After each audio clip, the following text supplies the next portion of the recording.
बहुत समय पहले की बात है। एक राज्य में राजा विक्रमादित्य का शासन था। वे अपनी न्यायप्रियता और बुद्धिमत्ता के लिए प्रसिद्ध थे। एक दिन राजा ने राज्य में एक विशाल मूर्ति बनाने की घोषणा की, जो उनके पूर्वजों की याद में बनाई जानी थी। राजा ने पूरे राज्य में ये समाचार भिजवाया कि जो भी सबसे सुंदर और सबसे बड़ी मूर्ति बनाएगा, उसे इनाम दिया जाएगा। ये सुनकर कई कारीगर और मूर्तिकार राजा के दरबार में आए और अपने अपने विचार प्रस्तुत करने लगे। राजा ने सभी मूर्तिकारों को 6 महीने का समय दिया और कहा, जिसकी मूर्ति सबसे सुंदर और विशाल होगी, उसे बड़ा इनाम मिलेगा। सभी मूर्तिकार अपने अपने स्थानों पर जाकर काम में लग गए।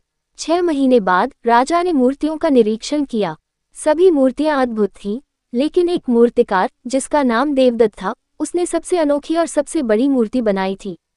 लेकिन जब राजा उसकी मूर्ति के पास गए, तो उन्होंने देखा कि मूर्ति देखने में सुंदर तो थी, पर उसकी नींव कमजोर थी।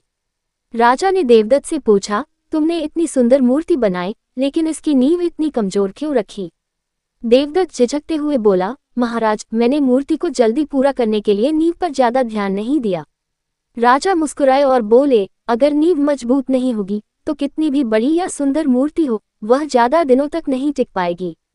फिर उन्होंने दूसरे मूर्तिकार को इनाम दिया, जिसने अपनी मूर्ति की नींव को सबसे मजबूत बनाया था। सीख: किसी भी चीज को बनाने में उसकी नींव सबसे महत्वपूर्ण होती है।